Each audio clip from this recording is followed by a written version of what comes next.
इथे मी आंबट गोड तिखट असं कैरीचं लोणचं बनवते वर्षभर टिकणारा.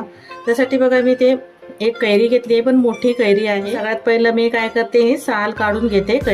कैरीची साल ठेवायची नाही, त्याच्यामुळे थोडं कसं तुरट असं कडवटपणा येईल, त्याच्यामुळे मी साल पूर्ण काढून घेते. ते कैरीचं साल काढून घेतलंय.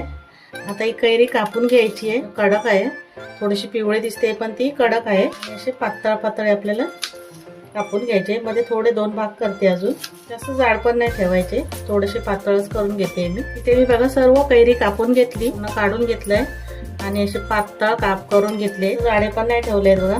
आता हे बाजूला करते मी थोडं. आता ज्या भांड्यामध्ये कैरी करायची आहे, शिजवायची आहे, ते भांड मी एक कढई घेतली आहे आणि त्याच्यामध्ये मी ही अर्धी वाटीभर एवढेच गुळ घालून घेते. गुळ किंवा साखर तुम्ही कशाचाही वापर करू शकता. थोडंसं पाणी घालते, पाववाटी एवढं. किंचितसं मीठ घालून घेते, त्याने चव छान येते. आता जाऊया गॅसकडे. इथे गॅसवर कढई ठेवली आहे आणि मी गॅस चालू केलाय. गोड कितपत पाहिजे बघायचं. कैरी म्हणजे जास्त आंबट आहे किंवा कमी आहे आंबट, त्याप्रमाणे तुम्ही गोड घालू शकतात. मी इथे थोडीशी साखर घालून घेते, 1-2 चमचे एवढी. ही कैरी जास्त आंबट नाहीये, कमी आहे. आंबट आहे पण थोडीशी कमी आहे, त्यामुळे मी गोड थोडंसं कमी घातलंय. तुमच्या आवडीप्रमाणे घालू शकता गोड. ही गुळ पूर्णपणे मी विरघळून घेते. इथे आता गुळ पूर्णपणे विरघळलं गेलंय.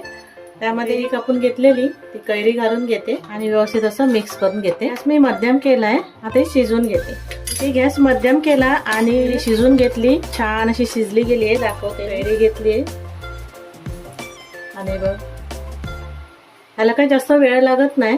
जर थोडीशी कच्ची कैरी असेल ना तर झाकण ठेवून शिजून घ्या. तर थोडी शिजली गेली, पावडर टाकते थोडीशी आणि मीठ पण टाकलंय, त्याच्यामुळे मस्त अशी चव येते. पाक असंच राहू द्यायचं, त्याने खायला छान वाटतं असं. आणि थंड झाल्यावर थोडंसं घट्ट होईल ते मी गॅस बंद करते आणि काढून घेते. मस्त आपलं आंबट गोड चटकदार चवीचं लोणचं तयार झालंय. थोडी वेलची पावडर आणि मीठ जरूर घाला, त्याने मस्त अशी चव येते, खायला खूप छान वाटतं. तेव्हा तुम्हाला माझी रेसिपी आवडली असेल तर लाईक करा, शेअर करा, सबस्क्राईब करा.